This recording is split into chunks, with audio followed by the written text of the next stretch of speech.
Oke, bismillah.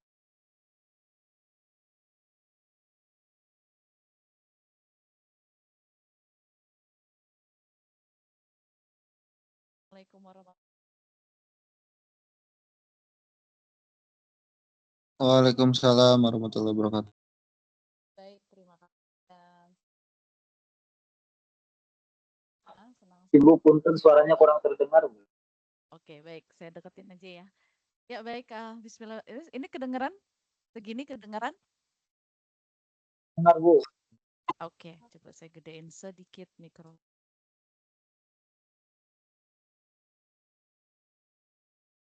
Cek 1, 2, 3. Apakah lebih jelas? Lebih jelas, Bu.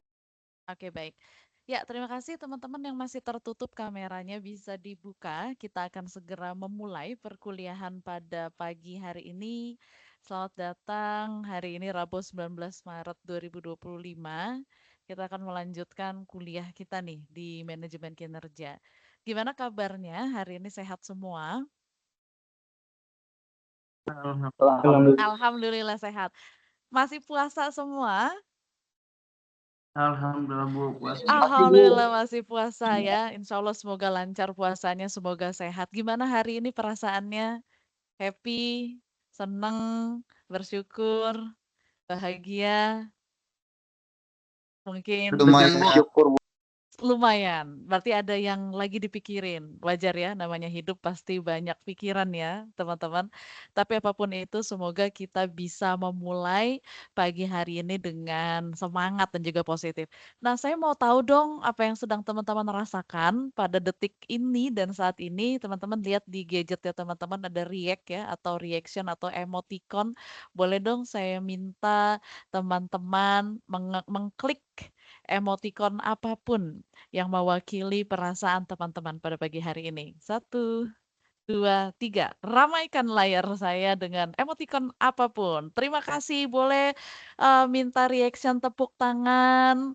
Kita akan memulai perkuliahan pada pagi hari ini. Boleh tepuk tangan dari tempatnya masing-masing. Oke. Teman-teman, saya mengingatkan kembali bahwa metode perkuliahan kita menggunakan pendekatan yang namanya student centered learning. SCL, di mana Student Centered Learning ini adalah sebuah metode atau pendekatan di mana yang akan banyak aktif nih Anda sebagai mahasiswa. Nah, teman-teman waktu oh ya, sorry, maksud saya gini, ketika saya mau masuk ke kelas ini, ketika saya mau menyampaikan materi perkuliahan, menurut teman-teman saya belajar dulu nggak tentang materi yang mau saya ajarkan? Belajar, Bu. Pasti ya, saya belajar dulu. Saya baca sumber referensi berupa buku, jurnal, dan sebagainya? Iya, pasti iya. Baca. Ya, pasti iya ya. Kemudian saya buat PowerPoint presentation-nya? Iya. Ketika yang belajar saya, yang nyiapin sebelum masuk kelas saya, yang nyiapin sumber pembelajarannya saya, yang bikin PowerPoint presentation-nya saya. Yang pintar? Semua. Yang pintar saya dong. Kan saya yang belajar. Kan saya yang nyiapin semuanya. Nah, pertanyaan saya, Anda dapat apa? Ketika kemudian semua yang udah saya siapkan sekian banyak itu saya datang ke kelas, entah itu nanti kita ketemu di offline ataupun hari ini kita ketemu di online, kira-kira Anda dapat apa? Yang nyiapin PowerPoint presentation saya, yang belajar saya, yang mencari sumber pembelajaran saya, yang mengulik saya, gitu ya. Anda dapat apa?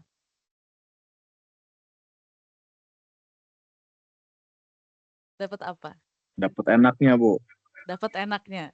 Berapa persen enaknya Anda dapat? 70. Nggak nyampe. Menurut nggak nyampe. Dan saya yakin apalagi online. Oh ya, berarti Apalagi kurang efektif Bu ketemunya, ya. enggak, ini penelitian teman-teman. Ini ada sebuah studi yang dilakukan oleh teman-teman kita di psikologi pendidikan. Jadi ketika Anda datang ke kelas, kemudian si dosen itu menyampaikan semua ilmu yang dia punya, hasil pembelajaran dia, semuanya. Itu dari hasil penelitian Anda maksimal itu cuma bisa dapat itu 20%. 20%. Itu penelitian, ini ada studinya. Dengan catatan, ini ada catatannya lagi loh. Dengan catatan bahwa ketika Anda menyimak saya, Anda lagi fokus. Ketika itu Anda nggak habis putus sama pacar Anda. Ketika itu Anda mood-nya lagi bagus. Ketika itu Anda lagi happy, Anda dapat 20%. Berarti kalau tadi malam habis putus sama pacarnya dan hari ini datang ke kelas dan menyimak saya, dapatnya berapa persen? 5%. 5%. 5, betul sekali. 5 sampai maksimal mungkin 10%.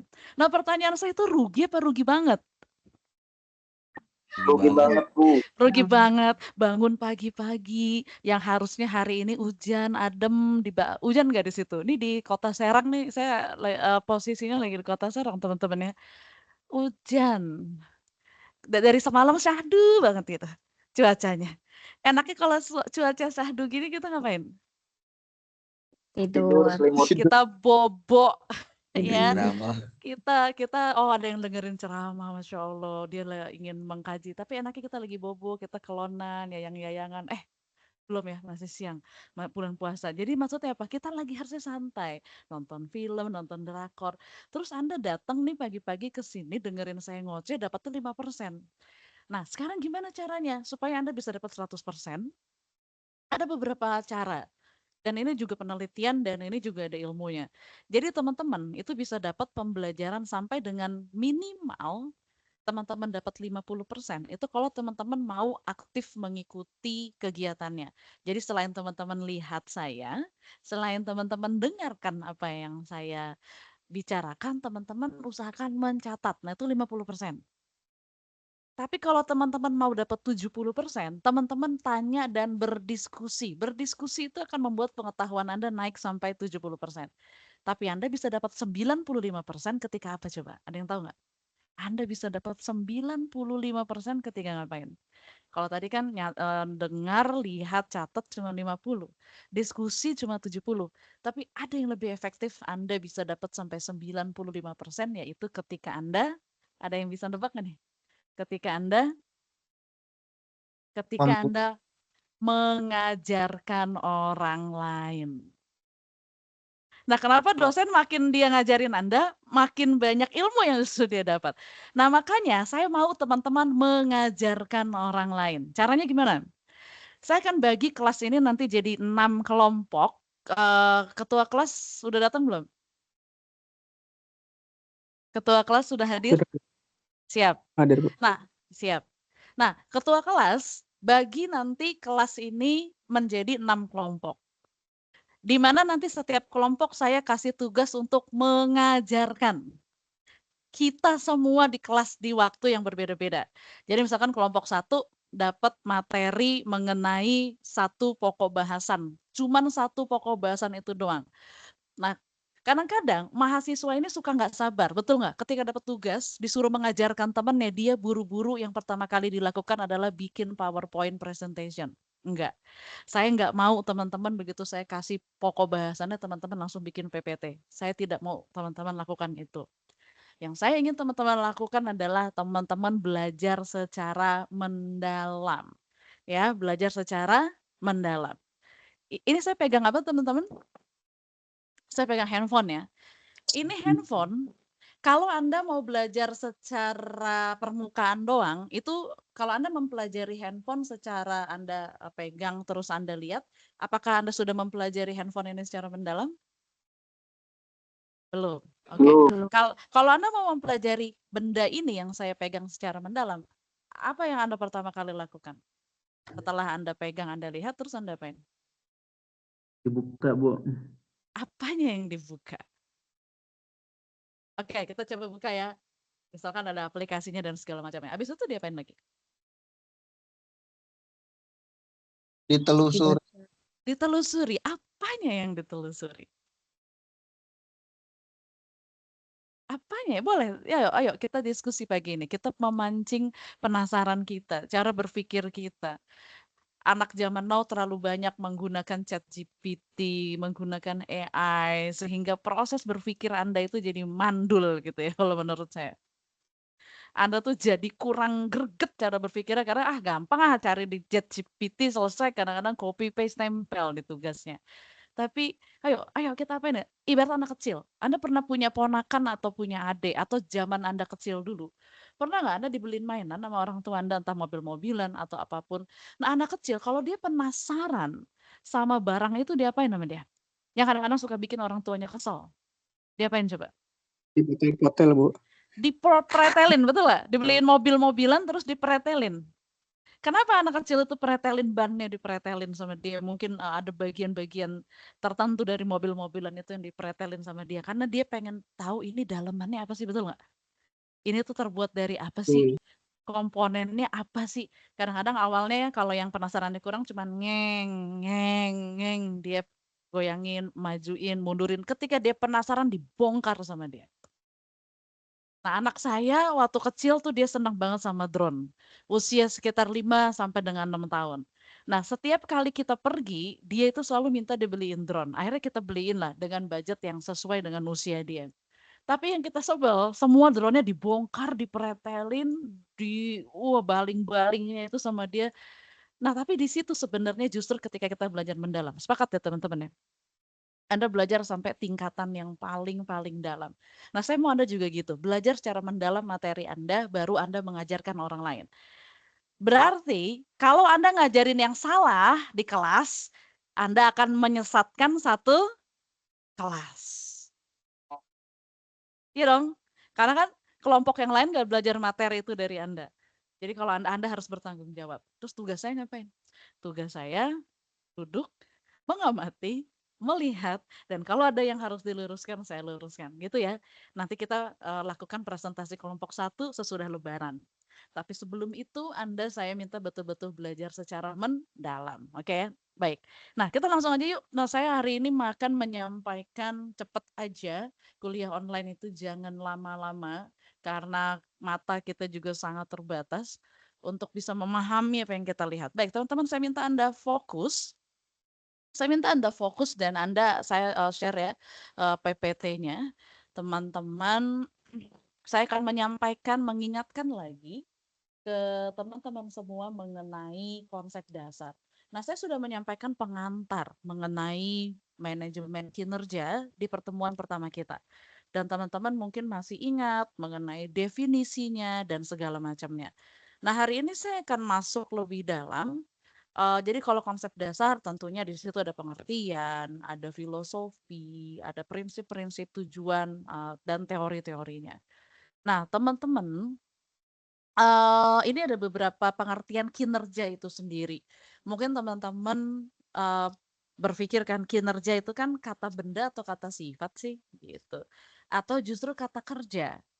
Ya, kalau Google melihat kinerja itu adalah kata benda, tetapi kemudian ketika dirangkum oleh beberapa ahli, kinerja itu menjadi perpaduan antara kata benda dan juga kata kerja. Sehingga di dalam kinerja itu ada dua hal.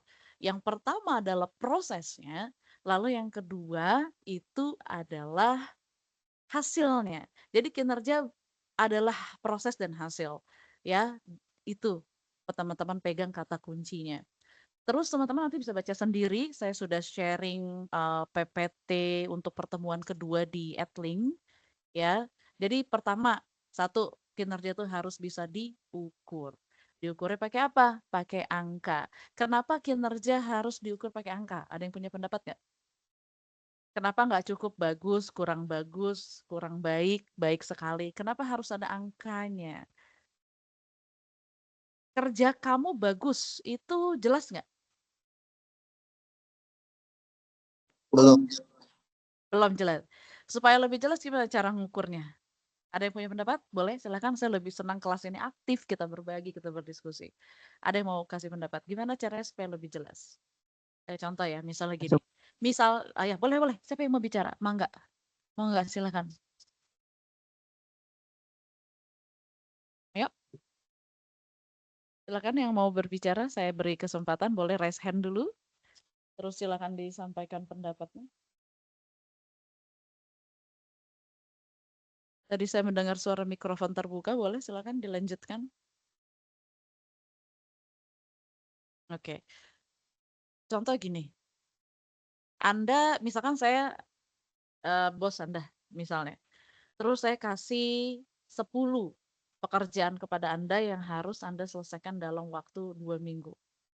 Ternyata setelah 2 minggu, Anda hanya mampu menyelesaikan 5. Oke, misalnya berarti itu adalah separohnya. Atau ternyata di tim yang lain itu hanya bisa menyelesaikan 4. Ya, berarti itu lebih kecil lagi seperempatnya. Berarti cara mengukur kinerjanya bagaimana? Sebagian per seluruh dikali 100%. Itu lebih clear. Jadi misalkan 4 per 10 ya dikali 100. Nah, itu udah kelihatan kan bagus atau enggaknya. Misalkan punya standar, oke, 40 sampai 60 itu apa? 60 sampai 70 itu kinerja yang seperti apa? Kinerja yang baik itu ketika angkanya misalnya bisa diukur di 80 sampai dengan 100. Nah, jadi itu harus sangat bisa diukur. Makanya teman-teman kan saya ngobrol ya, banyak teman-teman yang dari prodi non manajemen kemudian masuk ke prodi manajemen selalu keluhannya adalah aduh banyak hitung-hitungannya di manajemen. Kita menghindari matematika dan sebagainya. Tetapi memang nggak bisa kita pure menghindari matematika. Dan kenapa manajemen itu selalu berhubungan dengan metode kuantitatif, itu ya karena ini kita harus mengukur manusia itu ada angkanya ya. Lalu yang kedua, kinerja itu teman-teman create something, karya ataupun pemikiran ataupun nilai, sesuatu hal yang bernilai, ya kan? Nah, handphone ini adalah hasil kinerja gitu loh. Ada nilai yang diberikan kepada kehidupan manusia, ya. Dan penting untuk teman-teman kinerja itu adalah hasil ya. Nanti teman baca sendiri, ini teman-teman bisa lihat bahwa hasil, lalu ada perbandingan benchmark, kemudian ada something unexpected, sesuatu hal yang tidak terduga, surprise gitu ya, kejutan, wah itu kinerjanya berarti luar biasa, dan seterusnya. Jadi silahkan nanti dibaca. Kemudian, jadi setelah dari banyaknya pengertian bla bla bla dirangkum menjadi seperti ini bahwa kinerja ya atau performance adalah sekumpulan proses. Sekumpulan proses yang mendorong seorang manajer untuk mengambil tindakan. Yang tujuannya adalah untuk efektivitas dan efisiensi organisasi.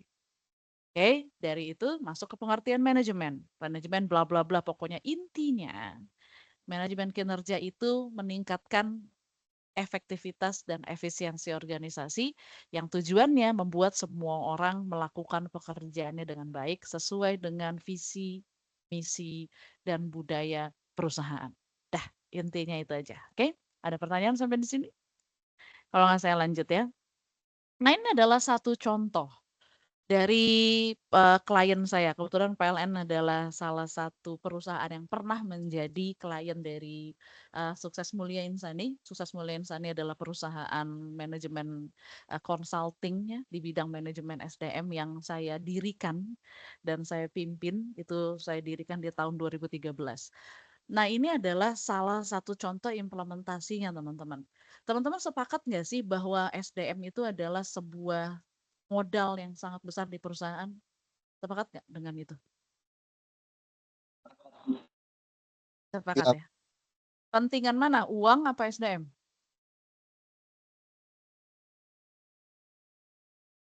pentingan SDM.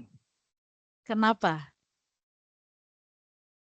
Kenapa Ahmad Amarullah? Karena sesuatu pekerjaan, jikalau SDM-nya kurang bermutu gitu ya Bu, itu tidak akan cepat dihasilkan Bu. Oke, berarti kita sepakat bahwa tidak ada perusahaan yang hebat tanpa SDM-SDM yang hebat di perusahaannya. Nah, mengelola manusia nih susah nggak?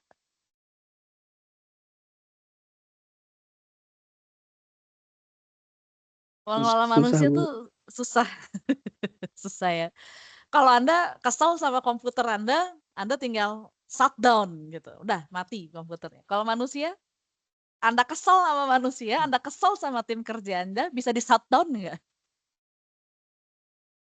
Tidak, Bu. Psikopat kita kalau melakukan itu, ya. Nah, makanya manusia itu kalau teman-teman lihat di lingkaran yang abu-abu, itu ada mindset. Manusia itu selalu dengan mindset yang berbeda-beda. Ada kompetensi yang berbeda-beda. Tetapi ini semua harus dikelola. Dikelola dengan cara apa? Makanya ada pelatihan, misalkan melalui corporate university, ada program integritas, ada program leadership. Manusia harus dikelola supaya mereka bisa menjalankan proses bisnis dan kinerja teknis.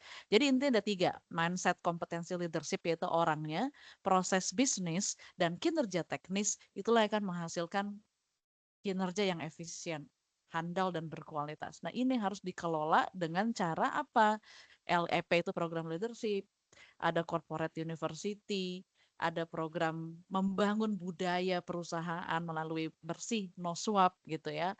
Lalu ada program peningkatan manusia yang di atas itu. Yang semua tujuannya adalah contoh ya, kinerja teknis apa? Oh, harus integritas data, harus kuat integritas datanya, harus berbudaya kualitas. Dalam proses bisnis, manusianya dibangun punya integritas personal. Nah, kurang lebih kayak gini lah implementasinya. Nah, teman-teman, ini hal yang penting nih. Saya harus tekankan. Jadi ada 5 prinsip. Prinsip itu adalah sesuatu hal yang sebenarnya nggak bisa ditawar-tawar lagi di dalam memanage kinerja. Yang pertama, clarity. Sebagai seorang manajer nanti, itu Anda harus benar-benar clear di dalam mendelegasikan pekerjaan. Anda harus benar-benar clear di dalam menentukan goals atau target kinerja tim Anda.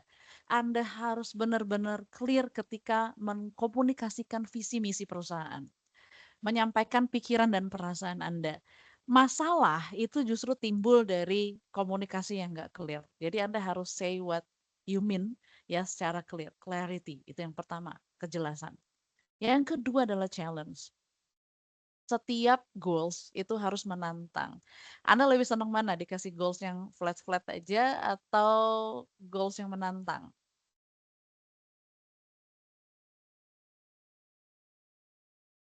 Ya, pasti menantang. Lalu komitmen itu penting, feedback. Nah, feedback itu apa sih teman-teman? Di dalam manajemen kinerja, feedback itu bukan hanya tentang bonus, bukan hanya tentang reward, bukan hanya tentang naik jabatan, tetapi juga adalah tentang memberikan masukan yang konstruktif, ya, bagaimana atasan berkomunikasi. Nah, apa bedanya masukan dengan julid?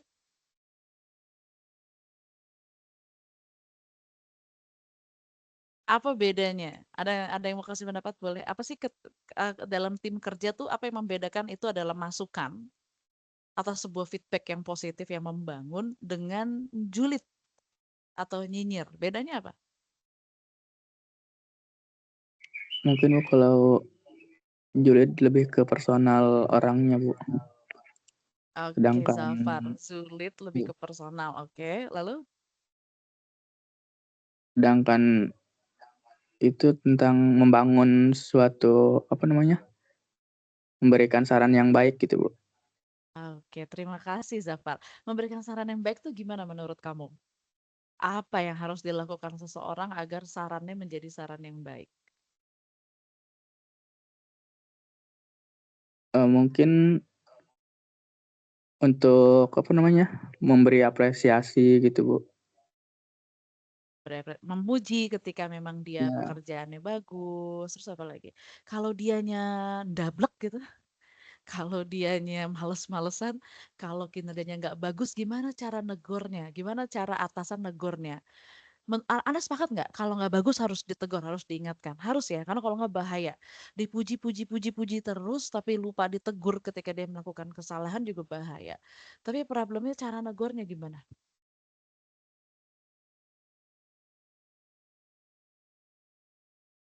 mungkin Di, beda-beda, ya, Bu, tiap orang. Itu kalau cara oke. negornya Beda-beda, tetapi mungkin ada standarnya nggak? Satu, tegur jangan di muka umumnya, Bu. umum. Jadi si manajer harus manggil ke ruangan misalnya. Terus ditanya, ada masalah apa? Ada kendala apa? gitu ya. Seorang pemimpin harus bertanya, apa yang bisa saya bantu untuk bisa menyelesaikan itu, apa yang ingin kamu konsultasikan dan sebagainya. Jadi feedback itu penting banget di manajemen kinerja. Kalau memang udah keterlaluan bahkan mungkin harus kasih surat peringatan juga nggak apa-apa. Tetap manajer harus tegas, tapi tegas juga harus punya empati. Jadi digunakan secara berimbang. Terakhir, mengenai task complexity. Jadi tugas atau pekerjaan itu harus kompleks. Jangan terlalu sederhana gitu ya, sehingga orang-orang di dalam tim kerja itu akan terpacu untuk melakukan yang terbaik. Gitu ya, teman-teman. Nanti ya, ini Anda bisa baca sendiri penjelasan detailnya. Nah, sekarang kita akan bicara ruang lingkupnya. Sebenarnya kita belajar manajemen kinerja tuh cuma belajar 3 hal. Simple banget. Ruang lingkupnya tuh cuma 3. Ya, pertama tuh perencanaan. Manajemen kinerja melakukan perencanaan terhadap kinerja. Mulai dari job profiling, job desk, kemudian dia melakukan apa yang harus perencanaan SDM, forecasting, pengadaan, ini butuh apa, departemen ini butuh apa gitu. Terus apa yang harus mereka lakukan, goals-nya seperti apa. Yang kedua pengukuran, yang ketiga pengembangan. Itu doang intinya kita cuma belajar 3 hal. Proses ini sudah pernah saya sampaikan di hadapan Anda ketika di kuliah pertemuan pertama kita di minggu lalu. Jadi prosesnya ada 4, planning, monitoring, developing, dan rating. Ingat itu, jadi ruang lingkupnya 3, prosesnya 4. Dah, ingat aja ini adalah kata kunci dari manajemen kinerja. 3+4, ya teman-teman. Itu Anda pahami. Nah, sekarang saya bicara indikator. Nah, kalau kinerja itu berhasil atau tidak, itu pasti ada indikatornya. Dan indikator itu penting. Nah, perusahaan itu selalu melihat indikator finansialnya. Jadi finansialnya bagus, non finansialnya juga harus bagus. Ketika finansialnya bagus, non finansialnya kurang bagus, kinerjanya juga kurang berhasil. Contoh ya, indikator finansial apa sih? Neraca laba rugi, laporan keuangan, kondisi real keuangan perusahaan, itu indikator finansial. Non finansialnya adalah apa? Pengembangan SDM misalnya, pelatihan dan sebagainya. Jadi kalau finansial bagus harusnya non finansialnya mengikuti. Jadi indikator finansial versus non finansial. Yang kedua global vs lokal. Lokal itu adalah ya internal perusahaan, negara kita misalnya. Kemudian global itu adalah kita bandingkan dengan keberadaan atau ukuran keberhasilan yang ada di global gitu. Nah, Anda kalau lihat tenaga kerja Indonesia dengan tenaga kerja di Jepang itu ada bedanya nggak?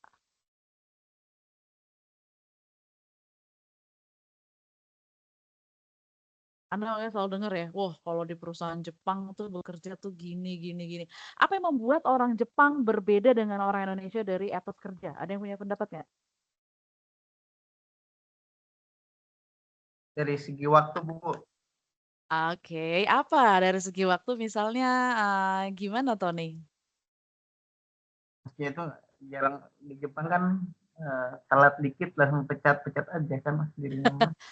Oh, oke. Mereka nggak ada tuh budaya telat ya, harus dan tidak ada budaya on time itu konyolnya. Jadi mereka harus budaya awal waktu. Jadi misalnya masuknya 7:30 berarti 7:15 sudah harus ada di kantor. Apalagi Tony? Anda tahu nggak orang Jepang itu mentoleransi kesalahan dalam pekerjaan nggak sih? Enggak. Dan mereka kalau ada pernah nonton film-film warrior di Jepang gitu ya, drama-drama kolosal tentang sejarah atau apapun, mereka kalau buat salah dan itu kesalahan yang memalukan, mereka bunuh diri. Mereka bunuh diri karena mereka malu berbuat salah. Sampai segitunya. Mungkin Anda pernah dengar budaya itu. Itu negatifnya, tetapi positifnya mereka bekerja itu benar-benar memberikan usaha terbaik mereka.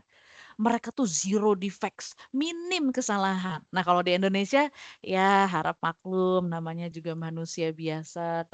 Kita ini hanya manusia biasa, tidak ada yang sempurna. Kesempurnaan hanyalah milik Tuhan yang Maha Esa. Bener, itu nggak salah, itu bener.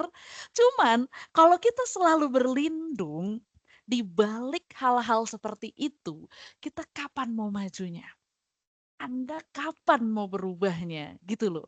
Jadi kita harus punya etos kerja itu jangan cuman puas dengan etos kerja orang Banten gitu ya. Lihat dong, lihat di dunia global seperti apa. Anda lihat dong kenapa Google Company bisa segitu besarnya. Anda lihat kenapa Apple bisa bertumbuh seperti itu. Bahkan perusahaan-perusahaan Cina sekarang merajai dunia, kita juga perlu belajar dari mereka bagaimana caranya. Jadi selalu lihat ini lokal dan global. Lalu yang ketiga internal versus eksternal. Ini juga penting. Internal adalah dalaman perusahaan, eksternal itu contohnya apa? Masyarakat yang merasakan manfaat dari CSR misalnya. Kemudian pemerintah, termasuk ormas gitu ya, LSM dan sebagainya. Lalu ada basis hierarki organisasi, urut-urutan kepangkatan dan susunan jabatan di organisasi. Kalau si bos clear, bagus, memimpinnya, bawah-bawahnya tuh akan ikut bagus gitu. Lalu ada yang sesuai dengan kegunaannya, ya. Nanti teman-teman bisa pelajari. Nah, ini yang penting. Ini saya mau bicara sedikit lagi mengenai model-model dari manajemen kinerja. Nah, teman-teman, manajemen kinerja itu ada metodenya. Untuk mengukur, untuk merencanakan, untuk mengevaluasi itu ada metodenya.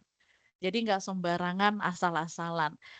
Sebuah kinerja dikatakan berhasil atau gagal itu ada tolak ukurnya. Nah, ada 5 model. Ini sebenarnya model Deming namanya. Nah, di model Deming ini ada varian-variannya. Yang paling umum digunakan di banyak perusahaan adalah yang model balance scorecard. Ya, ini yang paling umum. Lain-lainnya nanti Anda bisa cari. Nah, saya akan langsung bicara mengenai balance scorecard. Teman-teman, balance scorecard itu intinya adalah satu membuat KPI atau Key Performance Indicator. Lalu yang kedua adalah mengukur KPI yang sudah dibuat. Sehingga tujuannya ada 2 di sini, yaitu planning and improving. Merencanakan dan meningkatkan. Ini teman-teman perlu fokus ketika saya menerangkan ini karena nanti ada tugas buat Anda, tugas pribadi. Saya mau Anda berhayal. Saya mau Anda berhayal jadi manajer SDM. Terus saya mau Anda melakukan sesuatu. Jadi tolong simak baik-baik apa yang saya sampaikan sekarang. Pasang fokus Anda, kalau perlu ambil catatan Anda, ambil kertas, ambil pulpen. Karena ini part yang saya harus pelan-pelan ngejelasin karena banyak yang tersesat dari prodi lain tiba-tiba ada di manajemen. Wahai manusia-manusia yang tersesat, apakah pagi hari ini hadir? Ya, pokoknya pelan-pelan nih, makanya saya harus pelan-pelan. Nanti dikomplain lagi, ah ibu jangan cepet-cepet dong, soalnya kan kita belajar lagi manajemen dari awal. Oke, fine. Pelan-pelan ya, tapi saya mau teman-teman fokus. Nah, key performance indicator itu apa sih teman-teman? Kalau dibuat di dalam bahasa Indonesianya adalah ini, apa namanya, indikator kunci dari kinerja. Yang namanya indikator kunci, berarti ketika kita sebutkan indikator itu dia sudah akan mencakup hal yang lain-lain. Makanya disebut indikator kunci. Nah, teman-teman kalau lihat performance tree yang saya hadirkan di hadapannya teman-teman, itu pusing apa pusing banget? Pusing banget. Pusing Banget. banget. Banget. Makanya saya cuma mau kasih garis besarnya gini. Ini pohon kinerja ya, teman-teman ya. Intinya di dalam kinerja itu sebenarnya cuma 3 hal. Ada fondasi. Jadi kalau di bagian akar ke bawah itu adalah fondasinya. Prosesnya ada di batang. Kalau pohon itu kan teman-teman tahu ya, ada akar, ada batang, ada daun, ada buah. Nah, akar itu nggak terlihat. Dia ada di bawah tanah.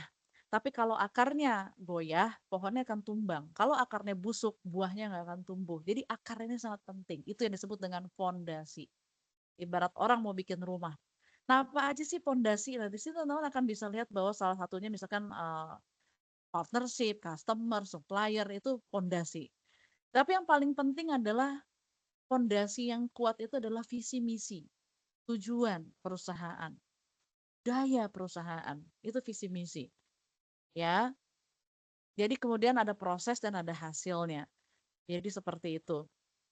Oke, nah KPI atau Key Performance Indicator itu adalah tolak ukur kuantitatif.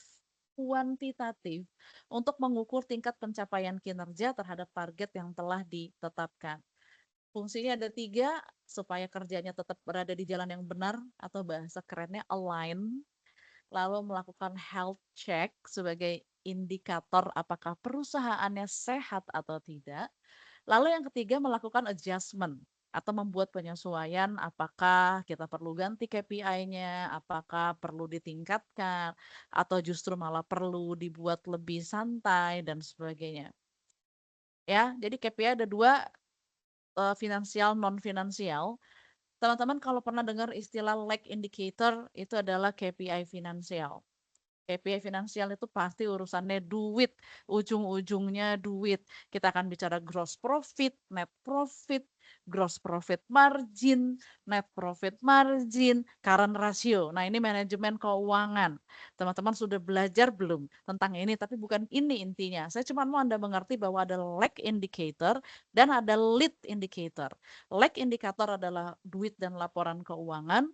Lead indicator adalah tentang manpower, tentang SDM, tentang pelanggan, tentang pangsa pasar, ya, tentang kebijakan pemerintah dan sebagainya. Jadi KPI itu ditentukan dari 2 hal, lead indicator dan juga lag indicator. Nah, teman-teman yang baik, ya ini baca sendiri. Saya mau bicara tentang balance scorecard dari Kaplan and Norton. Ini adalah sebuah kriteria. Ya, baca sendiri. Intinya gini. Intinya ada lead and lag indicator. Jadi teman-teman pegang 2 kata kunci itu. Lag indicator adalah perspektif keuangan, lead indicator adalah hal-hal di luar itu, misalkan pelanggan. Kemudian Norton dan Kaplan di balance scorecard juga melihat internal, bagaimana inovasi berjalan di perusahaan. Bagaimana proses operasi berjalan, inovasi berjalan. Bagaimana servis itu bisa dilakukan ke customer. Sampai yang terakhir yang dilihat oleh Kaplan and Norton adalah pembelajaran dan pertumbuhan. Jadi apa ini pembelajaran dan pertumbuhan? Ini adalah sebuah perspektif yang menggambarkan kemampuan organisasi untuk menciptakan pertumbuhan dalam jangka waktu yang panjang.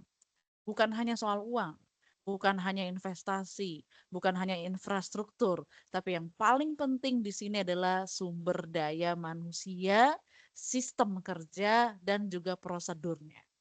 Nah, gitu ya. Kalau dibikin di gambaran kayak gini nanti teman-teman.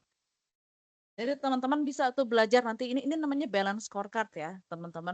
Jadi nanti kalau disuruh bikin balance scorecard di perusahaan, Anda jadi manajer SDM atau staf SDM udah ngerti. Di tengah-tengah itu visi misi perusahaan, visi, tujuan, strategi, bla bla bla. Kemudian kalau sudah kita ketemu tujuannya, nah di tiap kotak itu kita akan mulai dengan tadi finansial. Nah, finansial ini to succeed financially, how should we appear to our stake or shareholders? Jadi maksudnya untuk kita sukses secara finansial, bagaimana kita menampilkan perusahaan ini menampilkan dirinya kepada shareholders, kepada pemegang modal, kepada investor, ya kepada orang-orang yang ada di perusahaan. Nah, satu tentukan dulu dari sisi finansial objektifnya apa? Tujuannya apa? Kemudian kalau udah ketemu tujuan, ukuran sukses di finansial itu apa? Apakah target omset yang 100 juta per bulan misalnya. Lalu ada target yang mau disasar apa dan ada inisiatif tuh tindakan yang akan dilakukan. Jadi di setiap gambar di financial, di internal, di learning and growth, di community or customer, itu selalu ada 4 hal. Tujuan, ukuran, target, dan inisiatifnya atau rencana tindakan. Nah, kurang lebih kayak gini. Ini namanya balance scorecard. Jadi nanti kalau teman-teman disuruh bikin balance scorecard, ya kayak gini caranya. Tapi saya nggak mau Anda ribet dengan balance scorecard. Yang penting Anda tahu dasarnya. Yang penting Anda tahu gimana cara bikinnya. Sebenarnya nanti ini bisa dibaca sendiri. Nah, yang mau saya kasih tugas ke Anda adalah saya akan minta Anda membuat hal semacam ini. Ini cuma contoh ya. Tapi nanti Anda akan buat sendiri. Jadi teman-teman, ini namanya KPI atau Key Performance Indicator tadi. Kita ingat bahwa di dalam KPI ini pasti ada perspektif keuangan, ada perspektif internal, ya kan, ada perspektif pertumbuhan dan perkembangan, gitu kan. Sehingga KPI-nya harus mengacu kepada hal itu. Teman-teman kalau lihat profit, nah profit itu berarti kan perspektif keuangan, gitu ya. Terus kalau teman-teman lihat perbedaan karyawan yang mengikuti pelatihan dengan yang belum, nah itu kan berarti juga kaitannya dengan perkembangan dan pertumbuhan. Kemudian bagaimana melayani melayani customer gitu ya. Nah, itu nanti ada kaitannya juga. Jadi ada key result area yang ini. Kemudian ini namanya key performance indicator. Misalnya contoh Anda adalah manajer SDM. Anda diminta membuat KPI untuk staff SDM. Pertama misalkan key result areas-nya atau kegiatan utamanya adalah rekrut misalnya, pelatihan dan pengembangan, kemudian kinerja dan pengembangan karir, lalu bagaimana meningkatkan ketahanan karyawan bertahan, nggak keluar masuk, nggak resign, nggak melakukan hal yang aneh-aneh dan produktif, itu yang nomor 4. Dari masing-masing area ini, area-area kunci di nomor 1 sampai dengan 4, teman-teman tentukan key performance indicator-nya. Menurut teman-teman.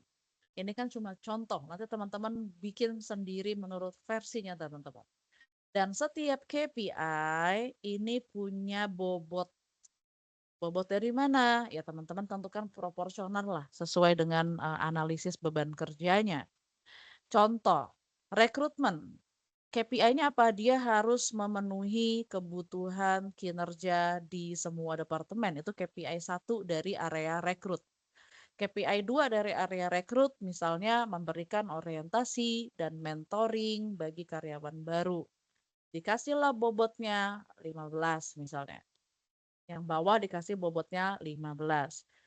Semuanya masing-masing dikasih weight, dikasih bobot, pokoknya maksimal bobot tidak boleh melebihi 100 karena persentase juga paling tinggi adalah 100%.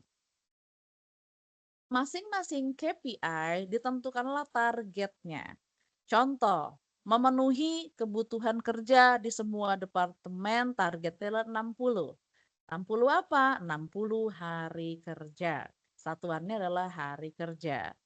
Kemudian teman-teman lihat ada tabel aktual. Tabel aktual ini apa? Tabel aktual ini adalah kenyataan yang terjadi di lapangan. Jadi ini targetnya, 60 adalah targetnya. Anda lihat ya di nomor 1, simak baik-baik. Target 60 itu adalah targetnya. Tapi kenyataannya orang itu melebihi 60 hari kerja. Dia melakukannya di 70 hari kerja. Berarti tercapai nggak targetnya? Nggak dong, kalau targetnya harus selesai 60 hari, tapi kenyataannya dia mengerjakannya dalam waktu 70 hari, berarti lebih lama 10 hari. Nah, gimana cara menghitungnya, teman-teman? Teman-teman lihat ya, kita akan hitungnya 60, gitu ya, yaitu dari targetnya, dibagi dengan aktualnya, oke. Teman-teman akan mendapatkan angka 86 itu skornya. Ya, 86. Nah, teman-teman itu lihat berarti kan 86%. Nah, final score dari mana? Ketika weight of KPI-nya 15, Ya, Anda lihat bahwa yang dipenuhi adalah hanya 86%-nya, berarti final score-nya 13 gitu. Paham ya sampai sini? Sama kayak ini juga, misalkan ditentukan targetnya 100 orang per bulan. Ternyata cuma terpenuhi 80%. Berarti kan 80%-nya dari 15 itu adanya di 12 gitu loh teman-teman. Seperti itu ya caranya. Nah, sampai sini di total semua dicek sampai akhirnya terpenuhilah final score-nya di dalam totalnya itu 81,25. Berarti itu adalah nilai kinerja satu perusahaan atau satu departemen. Ini hanya departemen, ini adalah hanya untuk staf HRD. Berarti si staf HRD itu dalam tahun itu dia mendapatkan skor kinerja 81,25. Memang belum berhasil banyak sih, tetapi lumayan lah 81,25 itu bukan sesuatu hal yang jelek banget gitu. Nah, sampai sini ada yang mau ditanya, boleh silakan. Paham nggak? Nanti Anda soalnya akan latihan kita bikin ini. Ada yang mau ditanya?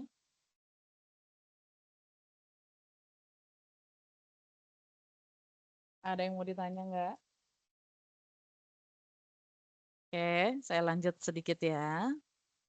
Nah, udah kesimpulannya adalah manajemen kinerja itu sesuatu hal yang siklusnya berkelanjutan. Dan menciptakan visi misi, ada pendekatan strategis yang terpadu sebagai kekuatan pendorong untuk mencapainya tujuan daripada organisasi. Nah, teman-teman, saya mau kasih tugas. Tugasnya cukup panjang waktunya, sekitar 1 bulan dari sekarang. Teman-teman, kita minggu depan sudah tidak ada perkuliahan ya untuk MK Manajemen Kinerja. Kita itu akan mulai saya off-kan karena tidak efektif juga. Mungkin di antara Anda sudah, sambil saya lihat kalender ya, sudah akan ada yang berencana pulang kampung, mungkin sudah melakukan persiapan, mungkin udah ada yang mau pergi kemana, beli tiket dan sebagainya. Ya, karena kita itu mulai cuti bersama itu di tanggal 28 Maret.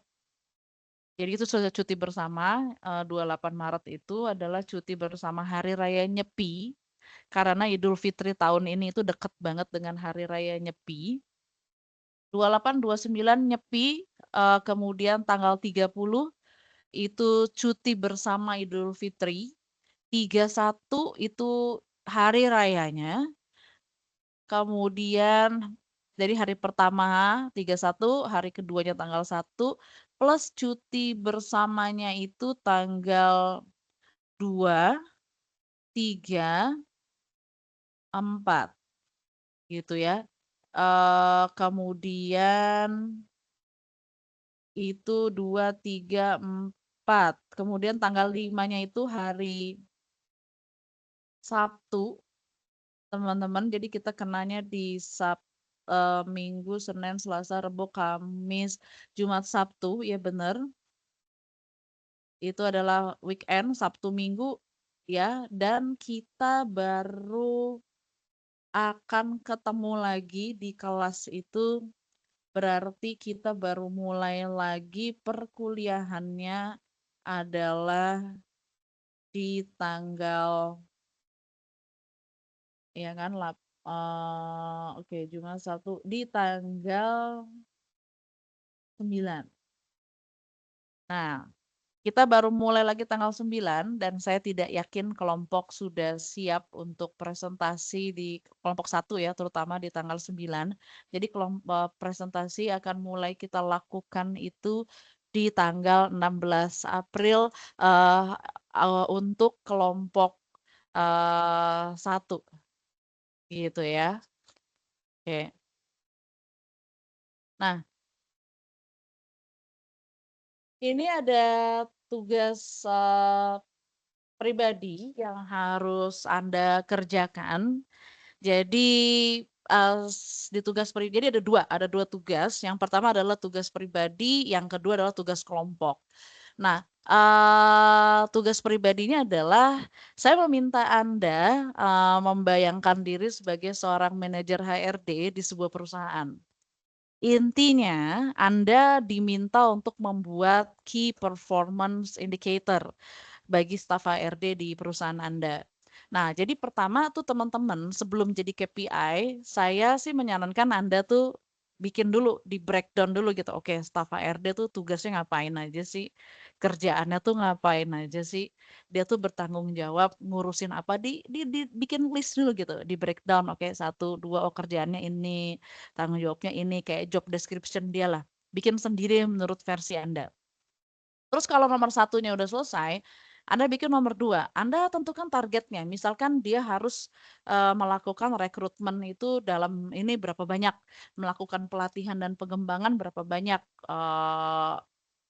ngurusin laporan administrasi absen pegawai itu berapa, itu silakan Anda buat sendiri.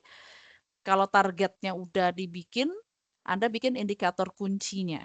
Nah, kalau udah selesai, Anda bikin deh yang tabel kayak gininya, gitu. Pakai Microsoft Excel dulu biar gampang ngitungnya. Sesudah itu dirangkum semuanya menjadi laporan tertulis dalam format PDF yang akan Anda submit di Adlink. Nah, itu mengenai tugas pribadi. Sampai sini ada pertanyaan? Oke. Kemudian ada satu tugas kelompok. Oke, Asep Saipudin silakan. Ada yang ingin ditanya?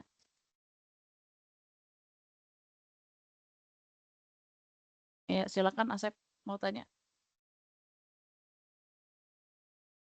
Dibuka dulu mikrofonnya. Asep tunjuk tangan, ada yang ingin ditanya?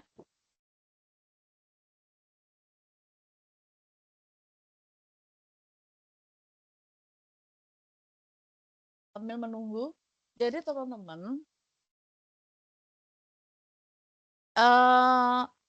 kalau tugas kelompok saya sudah sampaikan bahwa Anda akan kita bagi 6, ketua kelas nanti tolong bantu saya, yang aktif, mahasiswa yang aktif dibagi dalam 6 kelompok. Kemudian setiap kelompok akan dapat pokok bahasan yang berbeda-beda. Ya, namanya focus group discussion. Nah, tentunya teman-teman, ini hanya pokok bahasannya aja yang saya kasih ke teman-teman. Jadi misalkan kelompok 1 mengenai perencanaan strategis, kelompok 2 itu mengenai implementasi manajemen kinerja, kelompok 3 adalah tentang evaluasi kinerja, kelompok 4 adalah pengembangan SDM dan pengembangan karir dan seterusnya. Tentunya dari setiap pokok bahasan ini akan ada sub-subnya kan, ada anak-anaknya kan. Evaluasi kinerja, oh mungkin anaknya evaluasi kinerja itu apa sih pengertian evaluasi kinerja, apa metodenya, apa contoh kasusnya dan sebagainya. Nah, mengenai sub pokok bahasannya, itu saya minta teman-teman membuat sendiri. Jadi Anda sepakati dengan kelompok Anda seberapa dalam Anda mau mempelajari itu. Saya sudah katakan di awal bahwa metode kita adalah student centered learning, di mana bahkan sampai kedalaman belajar itu Anda yang tentukan Anda mau belajar sedalam apa, mau pokok bahasan yang Anda pelajari apa. Anda silakan cari jurnal, cari artikel gitu ya. Kemudian Anda pelajari semuanya. Anda bikin kemudian Anda pelajari mendalam dulu, kemudian bikin PowerPoint gini, Anda belajar mendalam dulu, diskusikan dengan teman-teman satu tim. Sesudah itu setelah dari Anda dapat hasil belajar mendalamnya, baru itu Anda tuangkan di dalam bentuk makalah yang detailnya dan garis besarnya itu adalah PowerPoint presentation-nya. Itu teman-teman. Sampai sini ada yang mau ditanya? Silakan. Oke, saya stop sharing dulu ya. Oke. Ya, boleh silakan. Ada yang mau ditanya mengenai tugas pribadi maupun kelompok? Bu, izin bertanya, Ya, Bu. Asep. Iya, Bu, iya. makan. Mikrofonnya nggak bisa nyala. Ya, Mangga. Ini, Silakan. Soal tugas kelompok kan itu kan dalam menentukan apa sih yang tadi yang target itu kan dari manajernya, dari manajer staff ART-nya. Tugas pribadi maksudnya. Yang Nah, bikin misalkan KPI. setelah kita menentukan KPI-nya itu kan pasti indikatornya kan dari gimana pemikiran kita kan, Bu. Iya, pemikiran Anda betul indikatornya, tetapi tidak keluar dari yang 4 perspektif tadi. Itu ada perspektif keuangan, perspektif yang tadi 4 itu di balance scorecard, ada keuangan, customer, perkembangan pertumbuhan, pokoknya di antara itulah, sekitar itu. Tapi Anda tentuin sendiri indikatornya. Silakan, kan Anda manajernya. Ya, Terus Bu, untuk manajernya kan Anda. Oke. outputnya kan soal apa sih yang dibuat di PDF itu kan itu dibuat narasi atau emang dari hasil misalkan kita buat indikatornya kan di Excel, apa dipindahin dari Excel ke Word atau dibuat narasi saja, Bu?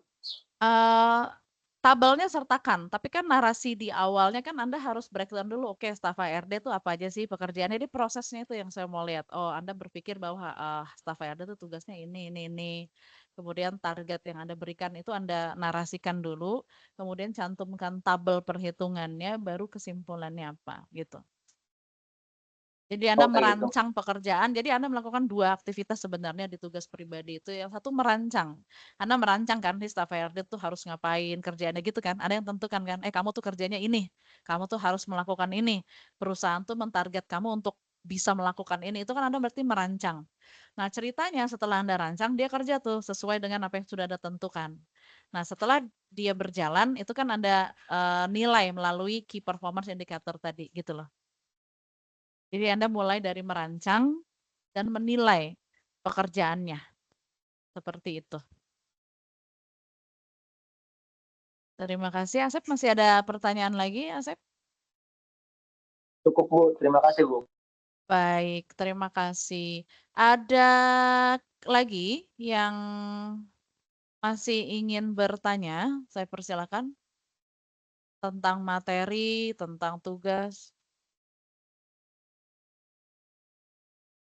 Oke, baik. Kalau gitu sambil ini kalau memang sudah clear ketua kelas, kira-kira saya bisa dapat konfirmasi nama-nama anggota kelompok itu hari ini jam berapa? Anda umumin aja di grup WA kelompok 1 siapa-siapa aja, kelompok 2 siapa-siapa aja gitu. Dan saya berharap nanti kalau udah dapat kelompok semua orang harus aktif ya. Kan misalnya di dalam satu pokok bahasan tuh ada banyak anak-anaknya yang sub-subnya gitu. Anda boleh bagi tugas dalam kelompok, misalkan si A kamu belajar mengenai sub yang ini ya. Dari materi besarnya kamu belajar bagian yang ini, kamu yang ini, kamu yang ini. Nanti kapan Anda sepakati mau ketemu dengan kelompoknya atau mau online, mau Zoom, mau Google Meet apapun, mereka harus sharing hasil belajarnya. Setelah lengkap baru itu jadi makalah. Jadi jangan buru-buru bikin makalah dan PPT. Saya mau Anda benar-benar belajar secara mendalam. Gitu. Ya, oke, ketua kelas kira-kira jam berapa saya bisa dapat konfirmasi jam anggota kelompoknya. Oke, sambil menunggu ketua kelasnya berpikir, saya cek dan recek dulu daftar hadirnya. Ini sambil Anda udah punya daftar nama ketua kelas, sudah punya daftar nama peserta kelas belum?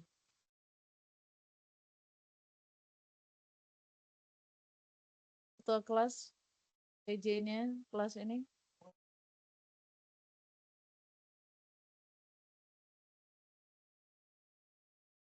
Anda nanti coba ya, Anda udah punya listnya belum? Coba kita cek ya yang hadir hari ini. Putri Pratamananda?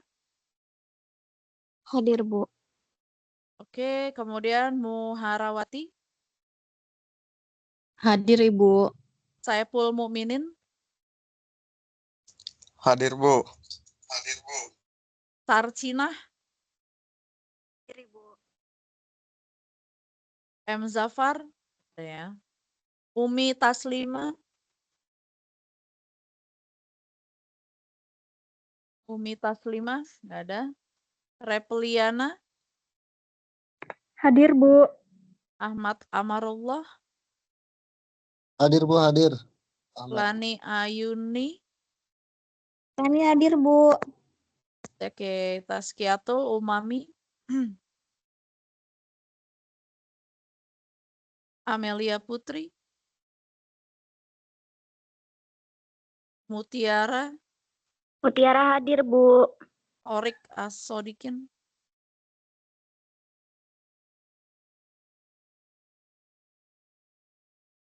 Rosihah.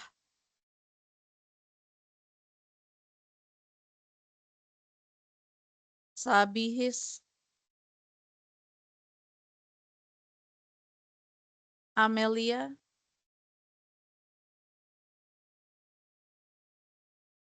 Rifa Haryani.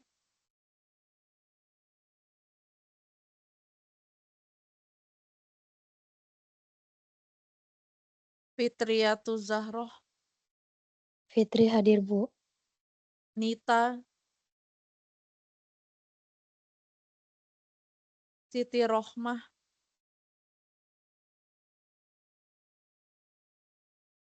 Raudoh. Putri Fujianti. Putri Fujianti hadir, Ibu. Vina Lestari.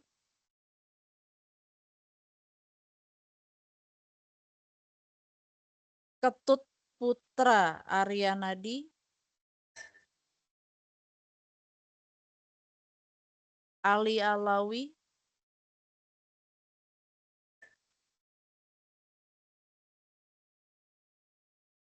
Syifa Aulia. Ibu Syifa hadir. Oke. Tony ada ya. Sri Astuti Hadir. Handayani. Hadir, Bu. Alvinudin. Hadir, Bu. M. Ajiji. Hadir, Bu. Marsah Aulia. Hadir, Ibu. Fatihah. Hadir, Ibu. Randy Maulana Putra. Hadir, Bu. Randi hadir. Siti Adilah. Hadir, Ibu. Sofiatul Fitri. Hadir, Bu. Nurul Romdoni. Adnan Tujaji. Hadir, Ibu. Ramadhani. Ramadhani nggak ada. Putri Aulia Septiani. Hadir, Ibu. Salsabila Khairun Nisa. Hadir, Bu. Sujai apa Sujai ini dibacanya? Sujai itu sebenarnya mah. Sujai ya. Oke. Baik. Baik, jadi saya panggilnya Sujai ya. Oke, baik. Sujai hadir. Rizky Al-Karim. Tubagus Abdul Rashid. Hadir, Bu. Siti Sulastri. Sri Wulandari. Sri Wulandari hadir, Bu. Maya Puspita. Maya hadir, Bu. Asep Saipudin. Hadir, Bu. Omar Mukhtar. Mar'ah. Hadir, Ibu. Novia Ismiatul Ajiza. Abdul Muthalib. Rival Junivan Putra. Hadir, Bu. Ira Ramadhani. Hadir, Bu. Nengsi. Nengsi hadir, Ibu. Sarah Aulia. Hadir, Ibu. Siti Saidatul.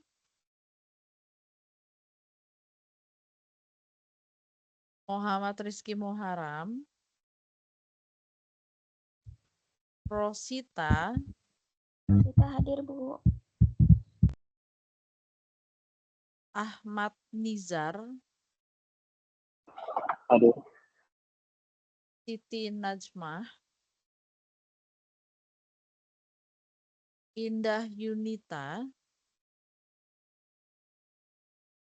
Gita Nurani. Hadir Ibu. Baik. Ada yang merasa terlewat atau namanya belum saya panggil? Oke. Ketua kelas boleh bersuara sebentar? Di mana Iya Bu. ketua kelasnya? Punten. Iya, siap. Iya. Jadi gini aja, supaya nggak ngerepotin kamu banget. Nanti saya kirim data mereka yang hadir hari ini. Buat kelompok berdasarkan yang hadir hari ini dulu aja kali ya. Kamu bagi 6. Oh, jadi yang hadir dulu aja Bu. Yang hadir dulu, nanti yang nggak masuk kan belum dapat tuh. Nanti kalau mereka nanti kamu umumin, terus mereka merasa, oh saya kok belum dapat. Nah itu baru nanti di list apa yang belum masuk. Nanti baru itu didistribusikan secara merata lagi ke kelompok yang ada gitu.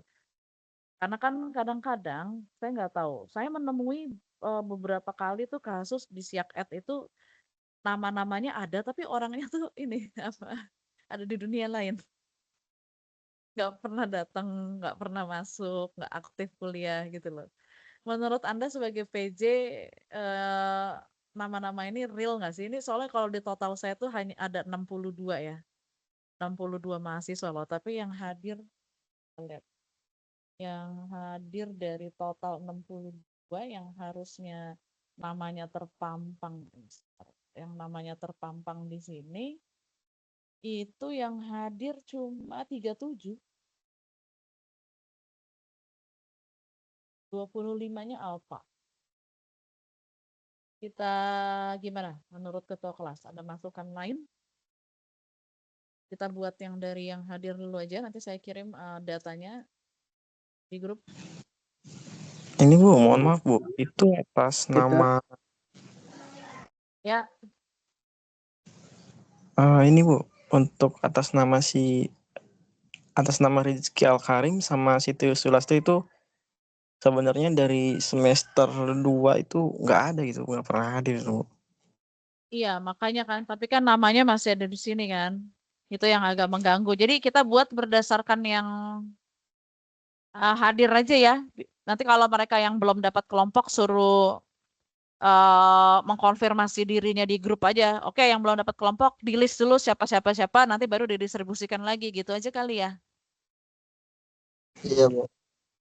Iya Oke, Bu. terima kasih Sejai, terima kasih ya. Baik, oke. Masih ada pertanyaan nggak teman-teman? Kalau tidak ada pertanyaan, kuliah kita cukupkan nih. Udah nggak ada pertanyaan lagi?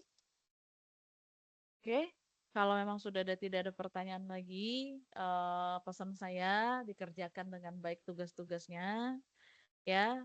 Jangan melewati tenggat waktu yang ada di Adlink.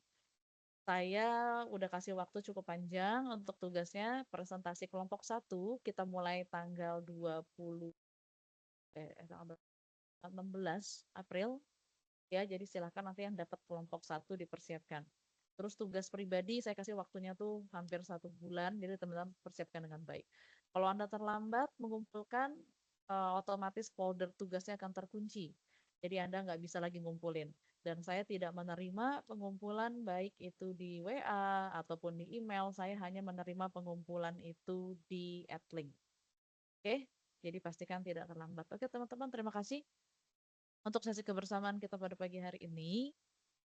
Minggu depan kita sudah tidak ada kuliah lagi. Anda silakan berlibur. Setelah itu kalau yang dapat tugas kelompok 1 dipersiapkan dengan baik karena kita tanggal 16 April akan mulai presentasi kelompok yang pertama. Baik, kita tutup kelas dengan mengucapkan hamdalah. Alhamdulillahirabbil alamin. Semoga lancar puasanya, semoga sehat terus. Ayo yang tangannya iseng memainkan apa namanya spotlight for everyone, tolong jangan dipencet-pencet karena tampilannya jadi merusak tampilan di layar saya.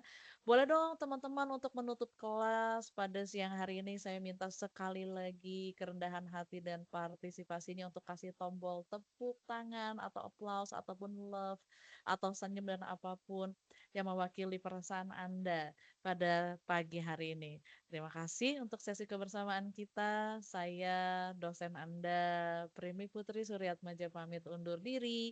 Sampai ketemu lagi di pertemuan berikutnya. Assalamualaikum warahmatullahi wabarakatuh. Selamat pagi. pagi. Sampai ketemu lagi. Waalaikumsalam. Waalaikumsalam. Ibu. Terima kasih.